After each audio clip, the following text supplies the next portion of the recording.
Bab 81. Es berkata dengan lembut, bagus sekali. Sekarang aku pergi, jaga dirimu dan saudara-saudarimu. Es terkekeh bercanda, jangan sampai ketahuan lagi atau aku menyelamatkan kalian semua dengan sia-sia. Mata Amy mulai berkaca-kaca mendengar Es hendak pergi dan melemparkan dirinya ke pelukannya. Kakak akan, apakah kita bisa bertemu lagi? Tanyanya sambil menahan air matanya, ia tidak ingin Es melihatnya menangis. Ia ingin menjadi pemberani seperti Es. Es tidak mengelak dari pelukannya karena dia sudah menganggapnya sebagai saudara perempuan dan mengelus kepalanya, siapa tahu kita akan melakukannya atau tidak. Tapi, kuatkan dirimu dan jadilah pemberani, kamu harus melindungi saudara perempuanmu. Jangan mengecewakanku. Oke, dia menatap mata Amy dan berkata dengan sungguh-sungguh sambil tersenyum. Amy mengangguk dan berjanji dengan jujur. Jangan beritahu adik-adikmu, mereka akan membuat keributan. Jaga dirimu baik-baik. Selamat tinggal. Es menatap Amy dalam-dalam untuk terakhir kalinya dan memasang topeng di wajahnya. Dia berbalik sambil berubah menjadi pemuda lagi. Air mata mulai menetes dari wajah Amy saat ia melihat Es berjalan di koridor yang gelap. Setidaknya beritahu aku di mana aku bisa mencarimu jika aku mau. Panggilnya sambil terisak-isak. Es tidak menoleh dan hanya suara tawanya yang terdengar di lorong gelap itu saat ia menghilang. Aku hanya pencuri bebas. Amy bergumam dalam keadaan tak sadarkan diri, pencuri. Es tidak tahu, bertahun-tahun lagi dia akan melihat segerombolan bocah nakal ini dan saat itu dia akan muntah darah. Tanda hubung tanda hubung tanda hubung tanda hubung tanda hubung tanda hubung tanda hubung tanda hubung tanda hubung tanda hubung. Es keluar dari gedung sebagai pemuda. Dia mengenakan jubahnya sendiri karena pemuda yang mengenakan jubah itu berlumuran darah. Dia hanya membawa tas penyimpanannya dan di dalamnya hanya ada kartu kristal identitas dan koin rubi, tidak ada yang lain. Setidaknya dia mengetahui nama pemuda ini adalah Javier Weston. Kartu kristal identitas ini sungguh berguna. Es cukup takjub. Mengenai pakaian, Es berpikir untuk mencari alasan acak. Tetapi setelah keluar, dia menyadari bahwa itu tidak sopan. Karena kedua penjaga gerbang Ki Puncak itu tampaknya tahu mengapa Javier ada di sini dan mereka bahkan meremehkannya. Mereka tidak peduli dengan perubahan pakaiannya yang tiba-tiba. Mereka hanya di sini untuk melindunginya karena status ayahnya. Sepertinya orang ini dibenci banyak orang, tapi dia memang pantas mendapatkannya. Es mencibir, itu hanya membuat segalanya mudah baginya. Sama seperti Javier, Es memasuki kereta dengan santai dan penuh kesombongan. Di dalam kereta itu cukup luas dan dua pelayan cantik telah menunggunya. Dia merasakan ketakutan yang mendalam dari jiwa mereka terhadap Javier. Seberapa busuk dirimu? Es semakin yakin bahwa membunuh Javier yang asli adalah hal yang benar untuk dilakukan. Setelah Es atau Javier memasuki kereta, kereta mulai melaju menuju istana pangeran. Sementara itu, setelah kereta menghilang, bangunan yang terkenal sebagai tempat penyiksaan itu dibakar dan tidak ada yang tahu siapa yang melakukan perbuatan baik ini. Para penjaga kota hanya menemukan tubuh-tubuh tanpa kepala yang hangus di reruntuhan abu yang terbakar. Tidak seorang pun mengetahui identitas mayat-mayat hangus ini dan hal itu menjadi misteri. Tetapi beberapa orang yang berpengetahuan tahu, semua mayat ini adalah milik bangsawan dari keluarga besar, karena hanya orang-orang kaya yang sakit yang datang ke sini untuk membakar gadis-gadis muda. Bangunan ini juga dulunya berada di bawah perlindungan keluarga bangsawan sehingga tidak ada yang berani mengganggu mereka, tetapi sekarang seseorang telah membunuh semua orang. Semua orang mengira orang itu benar-benar memiliki nyali seperti gunung dan pasti cukup kuat untuk membunuh penjaga toko gerbang Ki Puncak. Pada akhirnya, tidak ada yang berbicara. Bahkan keluarga bangsawan yang melindungi gedung ini selama bertahun-tahun. Karena bisnis yang meragukan ini telah terbongkar, mereka tidak berani menyelidiki masalah ini atau gengsi mereka akan jatuh ke jurang. Oleh karena itu, semua orang memutuskan untuk meninggalkan mayat-mayat itu dan membiarkan masalah ini apa adanya. Lagi pula, semua orang ingin mempertahankan statusnya. Selain itu, tidak seorang pun menyadari sekelompok gadis muda menyelinap ke distrik umum kota bercahaya malam itu. Tanda hubung tanda hubung tanda hubung tanda hubung tanda hubung tanda hubung tanda hubung tanda hubung tanda hubung. Di dalam kereta mewah itu, S sedang melihat ke arah dua pelayan yang ketakutan. Salah satu dari mereka bahkan sedikit menggigil. Dia mendesah pelan dan berkata, "Katakan padaku apa statusku di istana pangeran." Karena pemilik asli wajah ini sudah meninggal, dia hanya bisa bertanya kepada pelayannya. Dia hanya tahu nama Javier, tanggal lahirnya, dan latar belakangnya dari kartu kristal identitas, tidak ada yang lain. Kedua pembantu itu makin takut karena si psikopat ini punya banyak fetis aneh dan suka menyiksa orang lain termasuk mereka. Dia sama sekali tidak punya rasa belas kasihan dan memperlakukan semua orang seperti mainan yang bisa dia hancurkan kapan saja dia mau. Mereka mengira itu adalah fetis barunya dan salah satu dari mereka segera menjawab, "Tuan muda, Anda adalah putra kepala pelayan Manor Pangeran, Braxton Weston." Kepala pelayan?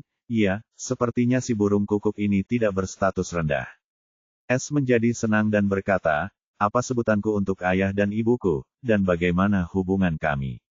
Dia harus memahami beberapa informasi dasar tentang Javier atau mereka mungkin akan mencurigainya. Salah satu pembantu langsung menjawab, "Kau memanggil ayahmu, Pak Tua, dan ibumu, perempuan tua. Kau masih saudara dengan mereka berdua." Ia menatap S dengan mata takut. Ia takut tidak memainkan permainannya dengan benar dan akan dipukuli setelahnya. "Bicaralah."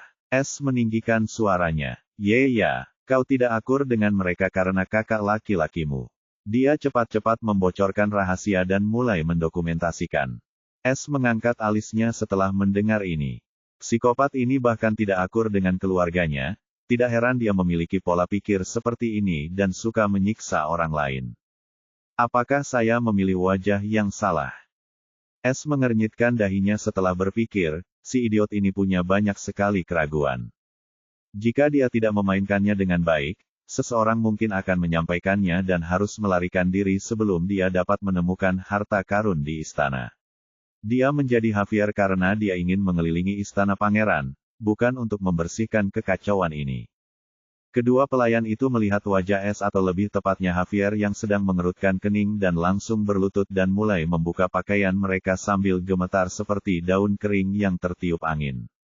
"Apa yang kalian berdua lakukan?" S terkejut dan tersadar dari lamunannya oleh kejadian yang tiba-tiba ini. Kedua pelayan itu terpesona oleh hal ini dan salah satu dari mereka berkata dengan takut-takut, "Kami sedang bersiap menerima hukuman seperti yang diajarkan Tuan Muda kepada kami." S mengumpat bajingan sakit itu dan segera menghentikan mereka. "Kalian tidak perlu melakukan ini lagi, berpikirlah seperti biasa saja." Kedua pelayan itu menjadi semakin terkejut dan berpikir, "Kaulah yang tidak memberi isyarat normal." Namun karena itu perintah Tuan Muda, bagaimana mungkin mereka tidak menurut? Mereka pikir dia sedang memainkan permainan baru lagi. Meskipun demikian, karena dia tidak bisa mengalahkan mereka, itu adalah kabar baik bagi mereka. S melihat betapa bahagianya mereka setelah mendengar tentang tidak adanya hukuman dan pemerataan lagi. "Sungguh di sini aku telah melemparkan diriku sendiri." S terus menanyakan beberapa hal mendasar tentang Javier dan para pelayan itu menjawab dengan gembira. Mereka sangat menyukai permainan baru ini tanpa hukuman. Setelah setengah jam kereta akhirnya memasuki istana pangeran yang dijaga ketat. S mengamati sekeliling yang luas dan tak dapat menahan rasa takjub. Benar-benar ada dua ahli alam dasar tahap awal dalam keamanan. Kereta perlahan berhenti di luar sebuah villa dan kedua penjaga itu membuka pintu untuk S. Dia acuh tak acuh seperti Javier dan keluar dari kereta bersama kedua pelayan yang bahagia itu. Para penjaga itu terkejut setelah melihat wajah bahagia kedua gadis itu dan melirik aneh ke arah S. Apakah dia memulai lembaran baru? S berpura-pura tidak melihat dua anak tangga aneh itu dan memasuki villa. Dari gadis-gadis itu, dia tahu itu adalah villa milik keluarga Weston dan rumah Javier.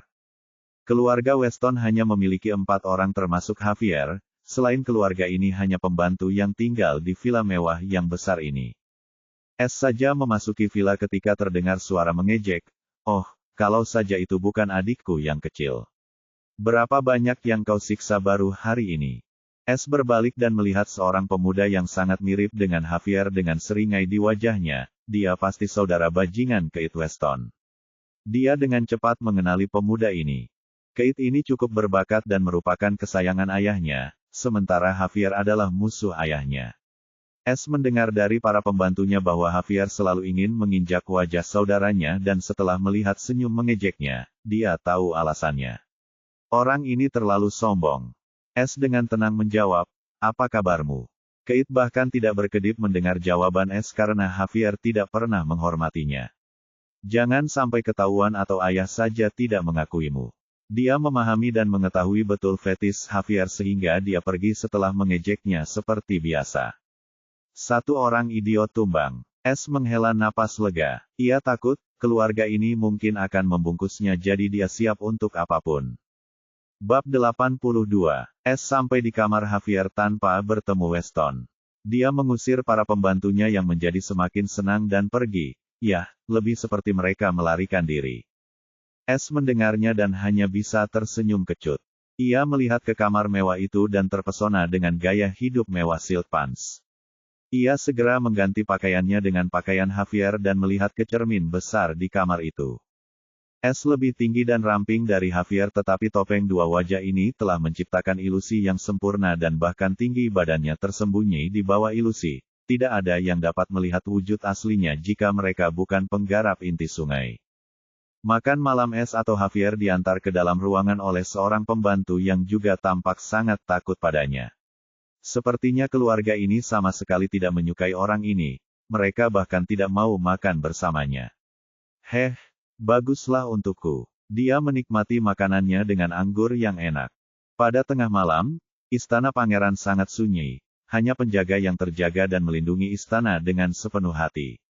Namun, mereka tidak tahu bahwa seorang pencuri telah berkeliaran di sekitar wilayah istana pangeran seolah-olah itu adalah halaman belakangnya sendiri.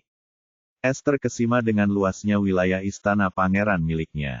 Ia telah berkeliling selama 1 jam dan masih belum menemukan titik. Tiba-tiba, ia merasakan kehadiran seorang ahli dasar ki tahap akhir dan menjadi waspada. Ini untuk pertama kalinya dia merasakan kehadiran ahli yang kuat ini di sini. Dia memutuskan untuk mendekatinya karena kemampuan sembunyi-sembunyinya tidak dapat ditembus di bawah alam sungai Ki. Setelah itu, dia membangun fondasi surgawi yang sempurna. Es melihat sebuah puri besar di kedamaian dan gelombang ki dari ahli yang kuat itu datang tepat dari sana. Ini adalah puri pangeran. Ahli fondasi yang terlambat itu tersembunyi di suatu tempat antara gerbang dan puri. Setelah inti jiwa direformasi oleh sisa-sisa bola unsur, dia bisa merasakan kegilaan jiwa di titik inovatif dan dia baru saja kehilangan sesuatu yang sangat penting sebelum membentuk inti jiwa warna berikutnya. Sayang sekali dia tidak tahu apa itu. Namun, indera surgawi dan indera jiwanya mencapai tingkat yang sama sekali baru. Sekarang dengan aliran angin, ia dapat merasakan perubahan ki di udara dari jarak 200 meter. Meskipun demikian, jangkauan inderanya yang sebenarnya masih 50 meter. Pada saat ini iris Es berubah menjadi emas karena ia menggunakan mata sejati dan palsu. Dengan keterampilan mata mengotak-atik gerbang yang tampak biasa itu berubah menjadi luar biasa. Ada banyak simbol rune di sekitar istana pangeran dan Es langsung tahu bahwa itu adalah lokasi jebakan. Kenapa ada begitu banyak keamanan di tempat sialan ini? Es benar-benar kecewa dan memutuskan untuk mundur malam itu. Dia sudah menemukan posisi istana dan tidak akan menjadi langkah yang bijaksana untuk mencoba menyusup tanpa mengetahui mana harta karun yang disembunyikan. Es pernah berpikir bahwa karena orang ini berasal dari kerajaan, dia pasti memiliki cincin penyimpanan jadi mengapa dia membutuhkan bendaharaan untuk menyimpan harta karunnya. Namun kemudian dia tiba-tiba teringat sesuatu dan menyimpulkan. Sudah menjadi kebiasaan atau kebiasaan para penguasa setiap ras. Memiliki harta karun yang besar untuk menunjukkan kekayaan, kekuasaan, dan status mereka kepada masyarakat luas.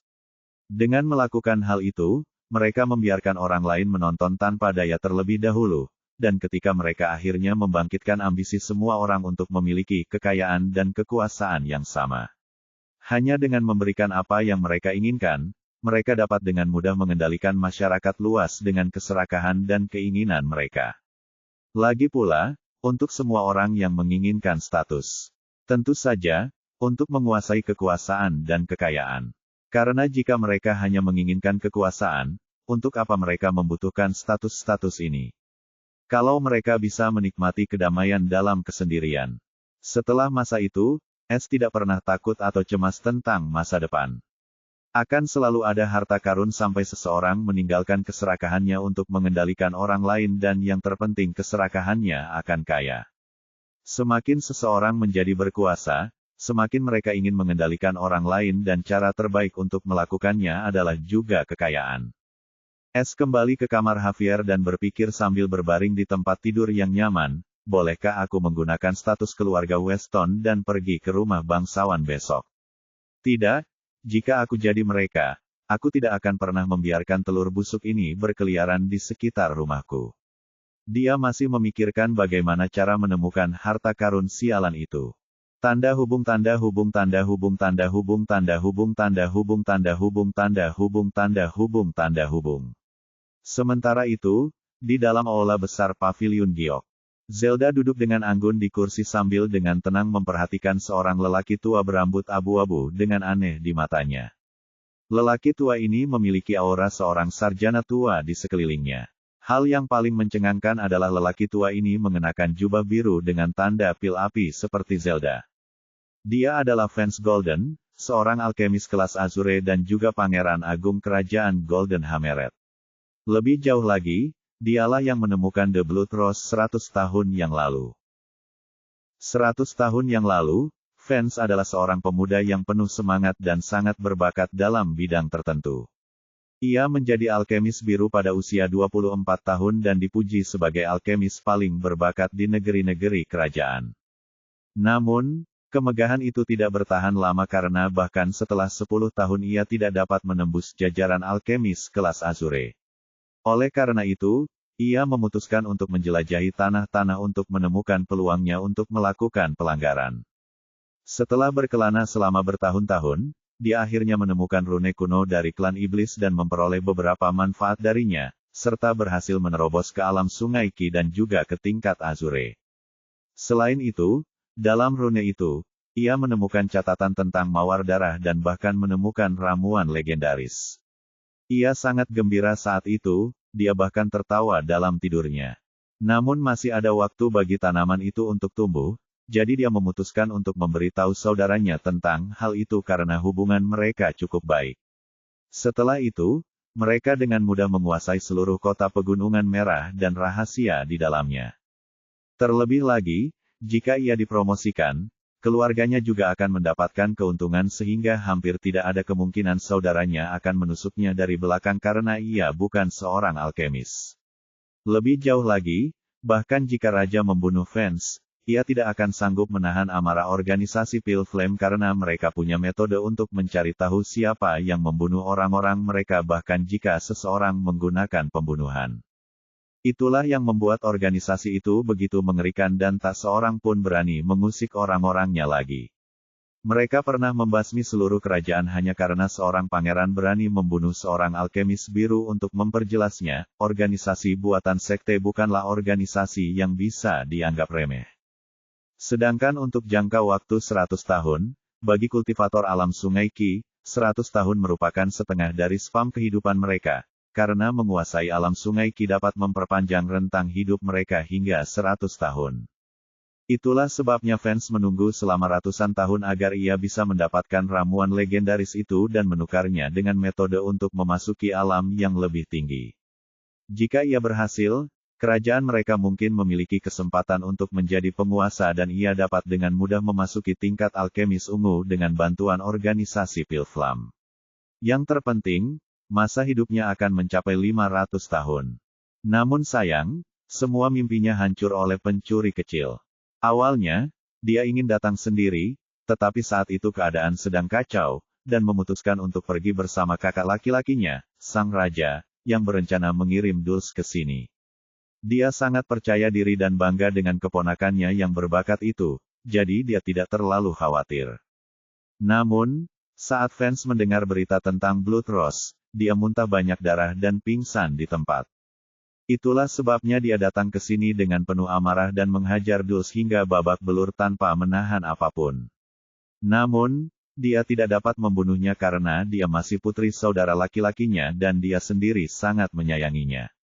Oleh karena itu, setelah menghajarnya, dia menyeretnya kembali dan kembali untuk menemukan pencuri itu. Namun, bahkan setelah setahun penuh, dia tidak dapat menemukan apapun dan itu membuatnya sangat kesal dan dia hampir memulai genosida di tanah kota seperti Dulce. Namun dia memaksa dirinya kembali karena dia mengetahui sebuah legenda dan itu bahkan membuat ketakutan-ketakutan.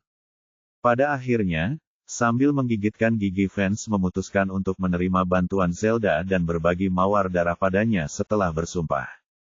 Hal itu membuatnya membenci pencuri itu sampai ke sum-sum tulangnya. Bagaimana mungkin dia tidak membencinya? Jika bukan karena dia, semua ini tidak akan pernah terjadi. Zelda melihat muka Vance yang sehitam arang dan ingin kemalangan orang tua ini, tetapi demi mendapatkan potret pencuri itu, ia menahan diri.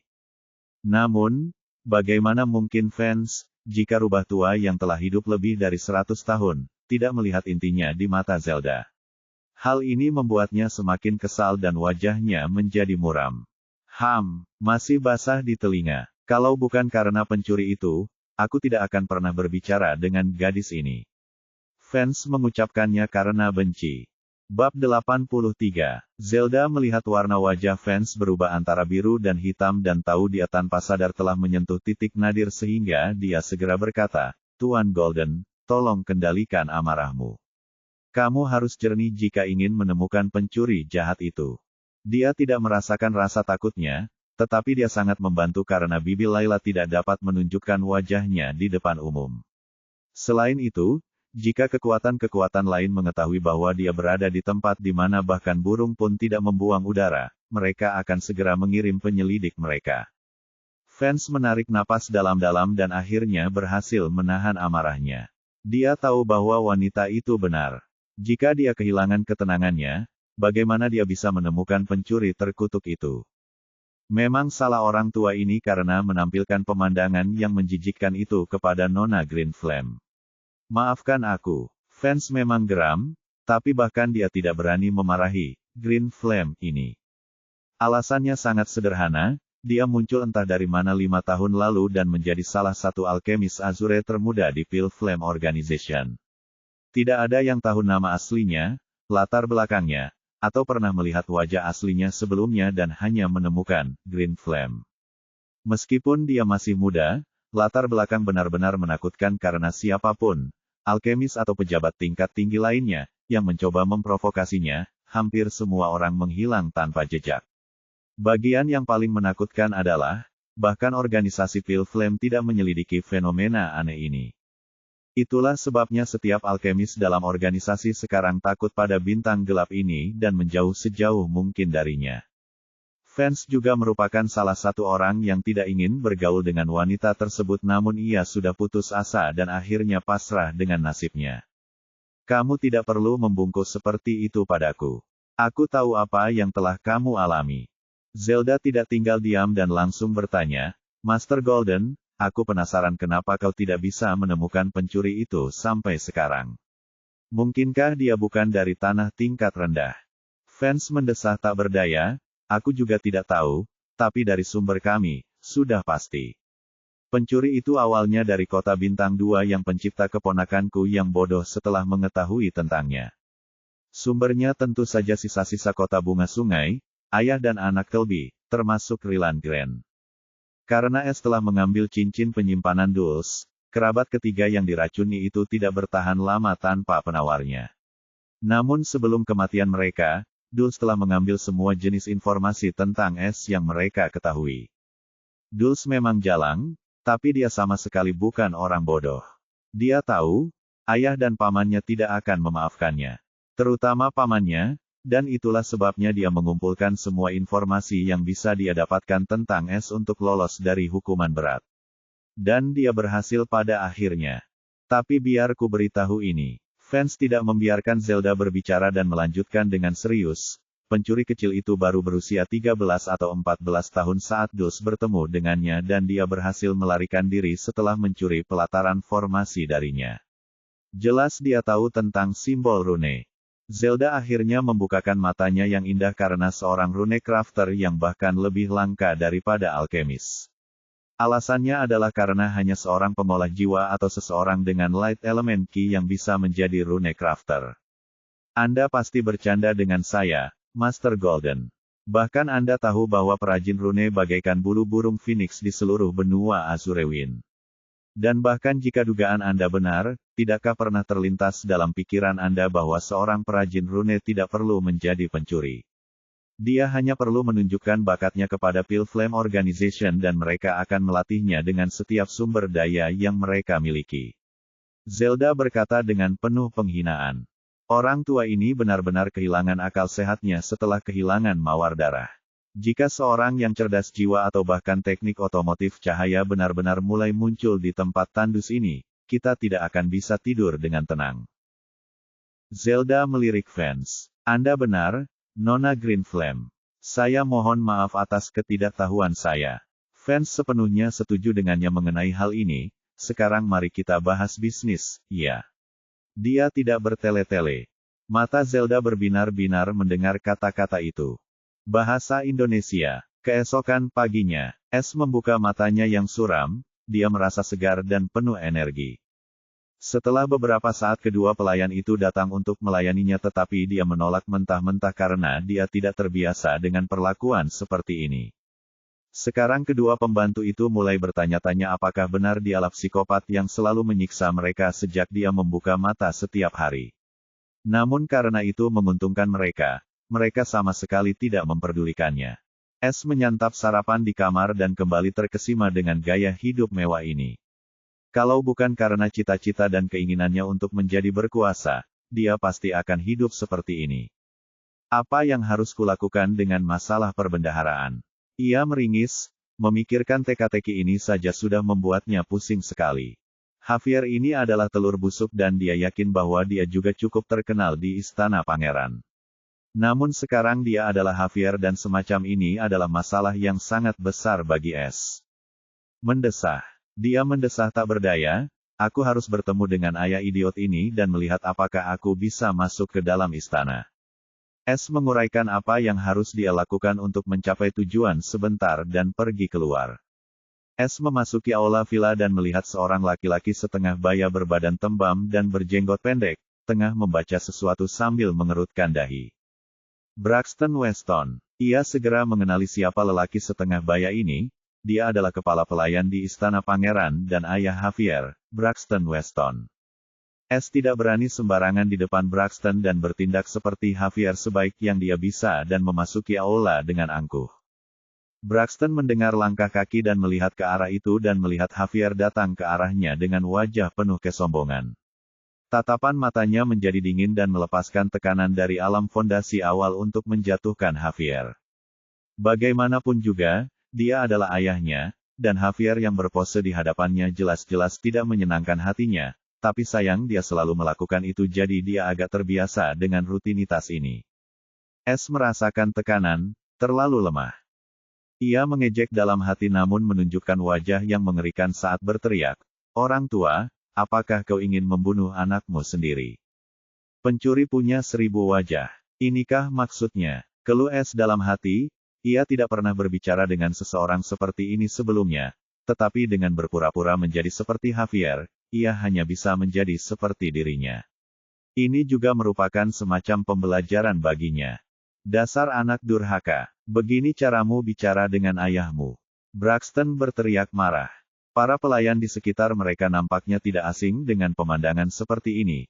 Jelas ini merupakan hal yang mereka saksikan sehari-hari. Baiklah, ayah. Bisakah ayah berhenti pamer sekarang? Aku hampir hancur di sini. Es membalas dengan nada sarkastis. Braxton mendesah tak berdaya dan menahan tekanannya. Betapapun busuknya Javier, seekor harimau tidak akan pernah memangsa anaknya, bahkan jika anak itu tampak seperti seekor anjing. Es diam-diam menghela napas lega, dia tidak curiga apapun. Braxton berkata dengan dingin sebelum Es bisa berkata, lebih baik kau tidak masuk ke gedung gelap itu lagi karena akan berubah menjadi abu dan aku tidak ingin ada yang tahu bahwa kau adalah salah satu pelanggan tetap mereka. Bagaimana mungkin Braxton tidak tahu apa yang dilakukannya sendiri selama bertahun-tahun, tetapi apa yang bisa dia lakukan? Karakter Javier sudah busuk sampai ke akar-akarnya, dia melakukan semua ini di luar istana pangeran sudah merupakan berkah, jadi dia membiarkan. Tapi sekarang semuanya sudah terungkap, bagaimana mungkin dia membiarkan bajingan itu menodai reputasinya? Tahu apa maksud Braxton dengan ini dan dalam hati merasa senang karenanya, sepertinya mereka lolos tanpa hambatan apapun. Namun bagaimana mungkin ia bisa menunjukkan rasa puasnya di hadapan Braxton? Wajah Javier yang angkuh seketika berubah jelek, dan berkata, aku tidak tahu apa yang kau bicarakan. Dia keluar dari villa dengan marah, bertahan seperti reaksi Javier yang asli setelah mendengar berita ini. Braxton menggerutu, setidaknya dia tahu cara membaca suasana hati. Dia mulai membaca lagi. Seseorang dicuri dari 10 kerajaan teratas. Nyali orang ini setinggi surga. Tapi hadiah ini sungguh terlalu mewah bahkan aku yang sudah tua ini pun marah karenanya. Dia datang pelan-pelan. Di tangan Braxton terdapat potret seorang pria muda berusia antara 12 dan 13 tahun dan dia sangat tampan dan di bawahnya terdapat sebuah slogan. Pencuri ini telah mencuri sesuatu yang sangat penting dari Golden Hammered Kingdom. Siapapun yang dapat mengintip atau memberikan informasi akurat tentang pencuri ini akan diberi hadiah, 100 juta koin rubi dan skill kelas prajurit. Poster ini pencarian baru saja dirilis pagi-pagi sekali dan saat itu wajah pencuri ini pasti sudah dilihat oleh setiap orang di wilayah barat. Bab 84. Keluar dari Weston Villa dan memutuskan untuk berjalan-jalan di sekitar kawasan kediaman pangeran karena dia tidak bisa menjelajahinya sepenuhnya tadi malam. Ditambah lagi, suasana hatinya sedang bagus setelah selingkuh dari Braxton. Cuacanya cukup bagus untuk berjalan-jalan. Ia berjalan dengan tenang sambil menikmati pemandangan indah dan cuaca yang menyenangkan. Tiba-tiba melihat dua pemuda membawa setumpuk kertas yang terlihat sedang terburu-buru. Mereka datang dari arah rumah bangsawan dan dia bertanya-tanya tentang surat-surat itu. Beberapa detik yang lalu dia juga melihat kertas berukuran sama di tangan Braxton. Apa sebenarnya isi makalah ini? Ketertarikannya terguncang. Kalian berdua, saudara, harap tunggu, teriak kepada kedua pemuda itu. Para pemuda itu sedang terburu-buru karena misi mereka adalah memasang poster buronan di seluruh kota.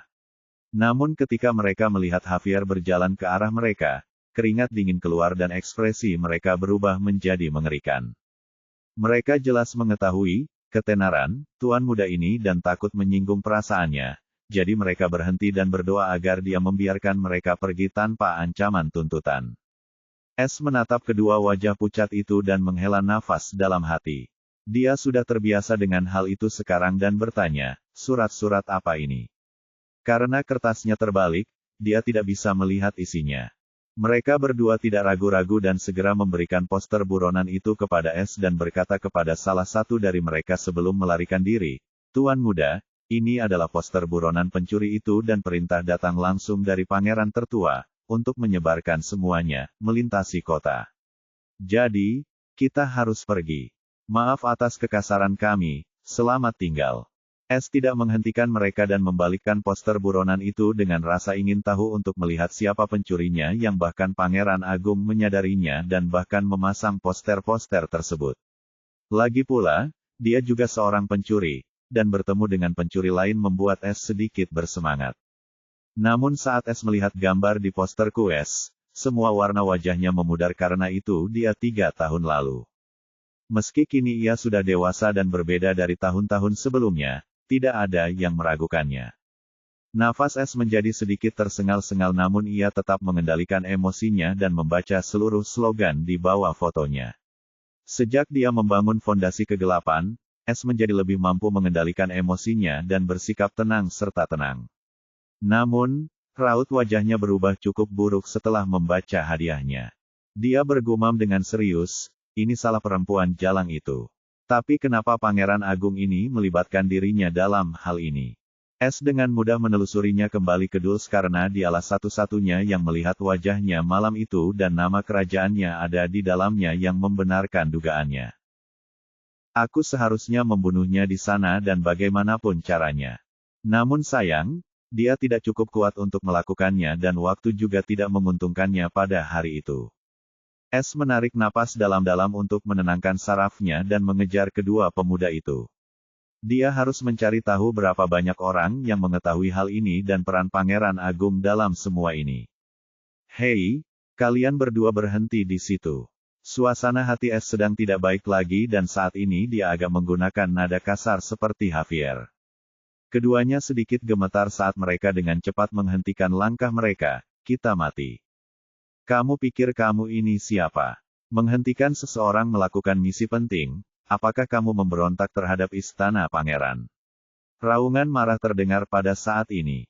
Suara ini, S tersentak oleh suara ini dan dengan cepat berbalik untuk melihat pemiliknya dan ketika dia melihat siapa orang itu, ketidakpercayaan memenuhi matanya dan hampir merasa dunia ini sedang mengejeknya. Mengapa kamu di sini? S tiba-tiba berteriak. Di sana berdiri seorang pemuda berpenampilan normal dengan mata dan rambut hitam. Ada tahi lalat seukuran kuku di ujung hidungnya. Bagaimana bisa S melupakan orang ini, Bill yang dia temui dan makan malam 2 hari yang lalu? Bill bingung dengan pertanyaan bodoh Javier ini dan mendengus, apa maksudmu kenapa aku ada di sini? Pangeran ini tinggal di sini. Ini rumahku. Kalian berdua pergilah, jangan dengarkan omong kosong ini lagi. S bingung dengan hal ini dan tiba-tiba memahami segalanya dari komentar sampah Bill, orang ini adalah pangeran muda. Itu adalah berita yang lebih besar daripada yang diinginkannya. Karena S tahu Pangeran Agung tinggal di sini bersama pangeran muda yang seharusnya menjadi penerusnya, tetapi dia tidak bermimpi bahwa pria yang bahagia dan beruntung ini adalah pangeran dari kerajaan seperti Luminus. S dengan cepat mengendalikan dirinya dan kembali menjadi seperti Javier tetapi masih terlihat keterkejutan di matanya. Kedua pemuda itu sudah lama melarikan diri setelah mendapat konfirmasi dari pangeran muda dan bahkan lelaki sakit ini pun tidak bisa berbuat apa-apa terhadap mereka sekarang. Kamu seorang pangeran. S mau tidak mau bertanya lagi untuk konfirmasi. Bill mengerutkan keningnya, apakah kepalamu ditendang oleh seekor keledai? Kamu bahkan tidak mengenali pangeran ini dan bahkan tidak menyapaku. Oh, maafkan aku pangeran. S masih belum berpikiran jernih setelah menerima begitu banyak kejutan dan akhirnya terpeleset. Mata Bill melebar, yo, kamu benar-benar minta maaf. S seketika mengetahui kesalahannya dan mengutuk kebodohannya. Dia segera memasang wajah arogan dan berkata dengan sinis, apakah kamu benar-benar percaya bahwa aku akan mengatakan itu kepada bocah nakal sepertimu? Dia menghina Bill dengan apapun yang pertama kali terlintas dalam pikirannya dan merasa sedikit menyesal karenanya. Bill mulai gemetar setelah mendengar, bocah pendek, ini adalah tabu terbesarnya dan tidak ada yang berani memarahinya seperti ini dan semua keraguan tentang Javier lenyap dan berubah menjadi keganasan. Dia bahkan lupa tentang apa yang akan dia lakukan. Javier, katakan lagi kalau berani. S tahu dia telah menyinggung orang ini dan merasa lebih menyesal tentang hal itu tetapi dia tidak bisa mengungkapkan dirinya sendiri. Apa yang akan kamu lakukan untuk membunuhku? Putra kepala pelayan. Kini dia hanya bisa menggunakan status Braxton untuk membuat Bill mundur. Seperti yang diharapkannya, Bill langsung sedikit tenang mendengar tentang kepala pelayan. Meskipun dia adalah seorang pangeran, statusnya tidak setara dengan seorang pangeran dan dia bahkan tidak bisa menghukum anak seorang kepala pelayan secara terbuka. Baik, kamu menang. Bill telah belajar kapan harus mundur dan tahu dia tidak bisa membalas dendam pada Javier di dalam istana pangeran. S tidak ingin berbicara seperti ini dengan Bill karena dia tidak ingin bentrok dengannya dan ingin pergi ke suatu tempat di mana dia bisa mendapatkan informasi lebih lanjut tentang poster buronan ini. Namun tiba-tiba S mempunyai pemikiran aneh saat melihat wajah kaku Bill dan merasakan suasana hati Bill yang suram. Maafkan aku, dia harus memastikan sesuatu. S bertanya dengan angkuh sambil melambaikan posternya sendiri kepada Bill, tahukah kamu dari mana asal poster ini? Hadiahnya cukup sesuai dengan keinginanku. Dia menjilat bibirnya dengan penuh semangat untuk menunjukkan bahwa dia sangat tertarik pada hadiahnya, bukan orangnya. Saat Bill melihat poster itu, Ash merasakan jiwa Bill menjadi kacau dan kegelisahan memenuhi wajahnya. Ash cukup kagum dengan hal itu. Saya tidak tahu apa-apa tentang pencuri kecil. Bill jelas sedikit panik pada awalnya tetapi masih berkata, dan kamu ingin hadiahnya. Jangan mati dulu, sekarang pergilah. Pangeran ini punya masalah lain. Bill tidak menunggu jawaban Javier, suasana hatinya sedang tidak baik sejak melihat poster buronan ini. Karena dia tahu siapa pemuda itu sejak dia melihat potret itu, terutama matanya yang biru tua seperti langit. Ini adalah teman kaya barunya yang dia dapatkan 2 hari yang lalu, Asher. Bill sangat terkejut dengan hal ini dan mengira ini adalah orang lain tetapi ketika dia melihat lebih dekat, ini benar-benar teman barunya yang misterius. Dia pikir ini semacam lelucon yang dimainkan takdir padanya dan hampir terkena stroke. Dia tidak banyak bicara dengan Ash sebelumnya tapi jelas dia tahu dia juga bukan orang jahat. Bill benar-benar merasa bahwa orang ini berbeda dari yang lain dan itulah mengapa dia pergi keluar untuk mencari Asher sebelum orang lain dan bahkan membantunya melarikan diri dari kota dengan selamat. Lagi pula, dia memanggilnya teman dan Bill menanggapinya dengan cukup serius tetapi kebetulan bertemu Javier di jalannya. Ash tidak menghentikan Bill lagi dan membiarkannya pergi. Dia ingin memastikan hal ini. Karena dia tahu jika ada orang yang bisa mengenalinya adalah Bill. Karena Bill adalah satu-satunya orang yang paling lama berinteraksi dengannya dan mengetahui bahwa Ash ada di kota cahaya saat ini. Dia ingin melihat apakah orang ini akan membuka mulut dan menjual temannya demi kekayaan. Namun Ash jelas merasa Bill gugup setelah melihat poster buronannya. Hal ini membuat hati Ash sedikit hangat dan pengaruhnya terhadap Bill menjadi lebih baik. Tapi sekarang bukan waktunya untuk memikirkan hal itu, dia harus mencari tahu seberapa serius situasi ini dan bersembunyi untuk sementara waktu. Merupakan suatu berkah juga bahwa dia telah mengubah wajahnya atau seseorang mungkin benar-benar mengenalinya. Bab 85. Sementara itu di aula wisuda Paviliun Giok. 5 orang sedang duduk mengelilingi meja batu giok. Mereka adalah Zelda, Vance, Dion, Wes, dan tentunya Colton. Bagaimana dengan pendistribusian poster pencarian? Tanya Vanessa dengan gugup. Dion menjawab dengan tenang, jangan khawatir, Tuan Emas, saat ini setiap kota di wilayah barat memiliki poster pencuri kecil itu. Sedangkan untuk wilayah timur, itu akan memakan waktu. Zelda menyela saat ini, tanah di timur sudah menerima poster buronan. Oleh karena itu, fokus saja pada tanah di barat. Semua orang menarik napas dalam-dalam dan menatapnya dengan kaget. Latar belakang wanita ini sungguh menakutkan. Kita harus tahu bahwa dibutuhkan waktu hampir 3 bulan untuk melakukan perjalanan antara wilayah barat dan timur dengan kecepatan tertinggi kereta yang ditarik oleh binatang iblis. Namun, entah bagaimana dia berhasil melakukannya dalam 1 malam, bagaimana mungkin mereka tidak menyadarinya. Yang paling terkejut di antara mereka semua adalah Wes dan Colton. Ini adalah pertama kalinya mereka duduk di antara semua pejabat tinggi ini. Vance berbicara dengan tegas sekarang, aku menghargai bantuan semua orang, terutama Pangeran Agung. Tapi menurutku kita masih meremehkan pencuri itu sampai sekarang. Tidakkah menurutmu dia tidak bisa mengubah penampilannya? Aku tahu apa yang dipikirkan Tuan Emas, tapi dia tidak akan bisa lepas dari genggaman kita karena aku di sini, aku jamin itu. Zelda meyakinkan dengan percaya diri. Sebenarnya Zelda belum mengatakan yang sebenarnya, kekuatan di belakangnya telah menutupi seluruh wilayah kota dan saat pencuri itu muncul, dia akan jatuh ke dalam jebakan yang tak terhindarkan. Bahkan jika itu mengubah penampilannya, mereka memiliki harta karun karena mampu melihat melalui penyamaran apapun di bawah alam Sungai Qi. Di mata mereka, pencuri itu hanyalah seorang penggarap gerbang Qi, dan bahkan jika dia menyamar, itu tidak akan berada di permukaan Sungai Qi karena hampir tidak mungkin harta karun penyamaran semacam ini muncul di sini dari semua tempat. Oleh karena itu, Zelda tidak khawatir sama sekali. Setiap kota saat ini sedang dieksplorasi dengan harta karun tersebut dan pasukan yakin akan menemukan pencurinya dalam 10 hari. Dan ketika hal itu terjadi sebelum ada yang menyadarinya, pencuri itu pasti menghilang bersama Zelda. Vance tidak berbicara lagi, karena dia tahu, kini dia berada di bawah kekuatan api hijau misterius ini. Namun ia juga bukan orang yang mudah menyerah dan memperhatikan setiap gerak-geriknya. Saat fans menemukan gadis ini menipunya, dia akan menggunakan kekuatan penuhnya untuk menyandera gadis itu dan mengancam kekuatan misterius itu. Dia tidak akan rugi apapun sekarang karena dia berada di akhir hidupnya. Jika dia tidak bisa hidup lagi, apa gunanya berhati-hati? Adapun kerajaan Palu Emas, dia tidak peduli lagi. Hidup lebih penting baginya daripada apapun bahkan jika dia harus mengorbankan semua yang pernah dia sayangi. Ini juga reaksi kebanyakan manusia ketika mereka melihat kematian menunggu, bahkan mereka yang berdarah panas pun akan bimbang menghadapi kematian mutlak. Tanda hubung tanda hubung tanda hubung tanda hubung tanda hubung tanda hubung tanda hubung. Di malam hari S akhirnya kembali ke kamar Javier dengan sedih. S telah menyelidiki apa yang bisa dia lakukan sepanjang hari dan menemukan bahwa poster buronannya telah tersebar ke seluruh wilayah barat.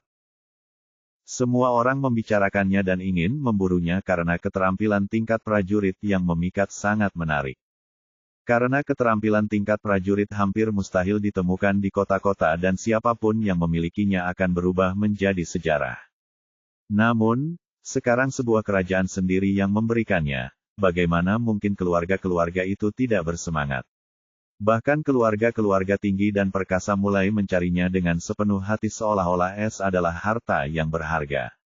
Lebih lanjut, S juga berasumsi bahwa 2 dari 10 kerajaan sedang mencarinya saat ini dan membentuk aliansi. Itu hanya berarti satu hal, kerajaan bercahaya juga tahu tentang mawar darah. Namun, S tidak mengetahui kekuatan yang lebih mengerikan sedang mencarinya karena cakupan penalarannya masih rendah. Namun semua tekanan ini memberinya sensasi dari lubuk hatinya karena suatu alasan, dia tidak tahu kenapa tapi dia bersemangat saat ini. Mentalitasnya telah lama mengalami perubahan besar sejak dia merasakan sendiri kekuatan surga. Sekarang semua cobaan duniawi ini hanyalah batu loncatan baginya untuk menjadi lebih kuat. Dia tidak ingin menjadi tidak berdaya seperti terakhir kali dalam menghadapi hukuman surgawi lagi. Dia ingin melawannya dan menunjukkan bahwa dia bukan seekor semut. S memandangi bintang-bintang di langit dan meratap, kehidupan seorang pencuri tidaklah mudah. Tetapi aku menyukainya, bahkan surga adalah musuhku, apa sekelompok manusia ini? Apakah kalian semua ingin menemukanku hanya karena pertama ramuan kelas? Bagaimana kalau aku mencuri dari tempat ini dan memberi kalian semua kejutan yang menyenangkan? Arus gelap tiba-tiba melintas di mata S. Seorang pencuri juga harus memiliki hati dan jiwa seorang pencuri. Akulah kegelapan dan kegelapan adalah aku, bahkan surga mencuri jadi bagaimana jika aku mencuri? Jiwa pencuri adalah kuncinya dan hati adalah pintunya. S jatuh kesurupan, dia tiba-tiba mulai membisikkan teknik pencuri surga, kitab jiwa angin hitam. S tercerahkan saat ini. Dia akhirnya memahami bagian terakhir dari jiwa angin hitam yang menghentikannya memasuki alam berikutnya. Di dalam jiwa aslinya, inti jiwa angin kuning mulai berputar dengan kecepatan tinggi dan bersinar lebih terang seperti matahari. Sesaat kemudian rona kuningnya mulai berubah dan perlahan-lahan mulai berubah menjadi lebih gelap. Ini adalah tanda munculnya inti jiwa baru. S merasakan gelombang besar soul ki di dalam jiwa aslinya dan ki tersebut membentuk pusaran tepat di atas inti jiwa yang telah memulai transformasinya. Pusaran itu menyedot ki jiwa surgawi dalam jumlah besar dan menuangkannya ke dalam inti jiwa. Setelah 5 jam, transformasi inti jiwa akhirnya selesai dan inti jiwa kuning kini menjadi oranye terang. Dia akhirnya membentuk inti jiwa angin oranye dan itu setara dengan budidaya bela diri alam sungai ki. Namun, transformasinya belum selesai, jiwa sejatinya mulai berkembang dan begitu pula indera lainnya. Setelah meluas sejauh 250 meter, transformasi ini juga selesai. Sekarang inti jiwa oranye berputar perlahan di dalam jiwa asli S dan memancarkan kabut yang mengerikan. S membuka matanya dan merasakan dunia menjadi lebih jelas dan berwarna. Dia bisa merasakan inderanya sekarang meluas hingga 250 meter dan ki jiwa surgawinya sekarang berwarna oranye. Sama dengan. Selamat, Tuan Rumah. Kamu telah membentuk inti jiwa angin oranye. Karena budidaya bela diri Tuan Rumah terlalu rendah, Tuan Rumah tidak dapat menggunakan elemen jiwa ki dalam bentuk apapun. Status pengembangan jiwa Anda telah diperbarui. Sama dengan. S mengerutkan kening melihat pemberitahuan ini dan bertanya, apa maksudmu saya tidak dapat menggunakan elemen Ki apapun? Apakah saya memiliki lebih dari satu elemen Ki? Ya, tuan rumah memiliki lebih dari satu elemen Ki jiwa. Namun, tuan rumah saat ini berada dalam tahap awal yayasan surgawi, dan menggunakan Ki jiwa surgawi dari elemen berbahaya bagi tubuh tuan rumah. Itulah sebabnya ia disegel. S terkesima karena dia tidak tahu apakah seseorang dapat memiliki dua jenis elemen Ki tetapi dia tidak pernah mendengarnya. Karena dia tidak bisa menggunakannya, dia tidak terlalu mempermasalahkannya dan fokus pada hal lain. Setiap kali dia menerobos ke ranah budidaya jiwa baru, dia mendapatkan semacam kemampuan bawaan. Pertama kali, dia mendapatkan Soul Sense dan Heavenly Sense. Kedua kalinya dia mendapatkan kemampuan Soul Signature. Sekarang dia melakukan terobosan untuk ketiga kalinya dan sudah waktunya untuk kemampuan baru tetapi sebelum dia bisa mengetahuinya. Soul Probing juga disegel karena budidaya host tidak mencukupi. Seolah-olah seseorang telah menuangkan seember air dingin padanya dan dia meraung dalam benaknya, lalu untuk apa aku menerobos? Jika aku bahkan tidak bisa menggunakannya. Host sekarang bisa melintasi tahapan hanya dengan menggunakan EXP. Sebuah suara riang terdengar di benaknya. S segera teringat manfaat memiliki pengembangan jiwa yang lebih tinggi. Namun, tiba-tiba dia berkata, siapa kamu? Kamu bukan sistemnya, kan? Dia akhirnya mendapat kesempatan untuk berbicara dengan suara misterius yang datang tiba-tiba dan menghilang setelahnya. Sebelumnya S tidak memiliki keterampilan untuk membedakan suara sistem tetapi sekarang dia adalah seorang penanam jiwa yang setara dengan penggarap bela diri Sungai Ki. Selain itu, dia tahu betapa menantangnya sistem surga dan suara ini jelas ingin dia menemukan di mana sistem itu berada atau dengan budidaya minimalnya, bagaimana dia bisa menemukannya. Siapapun yang ada di sistem itu pastilah eksistensi yang mengerikan. Beberapa detik berlalu, namun tidak ada respon dari sistem. S tahu bahwa dia tidak memiliki kendali atas sistem dan hanya bisa menyerah untuk berbicara kepada suara misterius ini. Namun, dia sama sekali tidak putus asa. Suatu hari nanti aku akan tahu siapa kamu sebenarnya dan apa tujuanmu. S bersumpah. Bab 86. Setelah berkultivasi selama 5 jam, S tidak merasa lelah. Dia merasa penuh energi tetapi dia menyadari sesuatu yang sangat serius. Setiap kali dia mencoba menggunakan ki jiwanya dia merasakan sedikit ketidaknyamanan pada jiwa aslinya. Apakah ini sebabnya sistem menyegel pengembangan jiwaku? Tampaknya memiliki jarak yang besar antara tubuh dan jiwaku bukanlah hal yang baik, pikir AC. Dia belum pernah merasakan hal ini sebelumnya, karena alam Sungai Ki adalah titik balik penting bagi setiap kultivator. Di alam ini, seseorang akan menunjukkan elemennya dan itu hampir menentukan jalan mana yang akan diambil seorang kultivator di masa depan. Namun S masih belum mengetahui apa elemen tersebut namun memiliki sedikit gambaran tentang apa itu. Karena ini adalah masalah kesenjangan dalam budidaya, mengapa tidak dipersingkat saja? S menyeringai dan berkata, sistem, berapa banyak poin pengalaman yang akan saya dapatkan setelah mengubah semua pil dan ramuan di kamar pencuri saya. Sebelumnya dia tidak dapat melewati panggung tanpa memahami alam tetapi sekarang dia setara dengan penggarap jiwa Sungai Ki, hambatan itu tidak lagi ada baginya. Dia akan menggunakan semua yang dia miliki untuk memperpendek jarak antara jiwanya dan budidaya bela diri.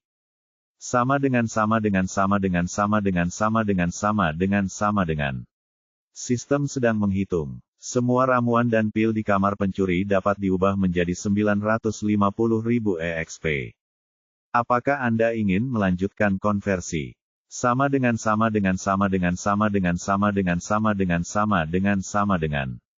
Aku hanya bisa menembus level menengah dengan EXP sebanyak ini.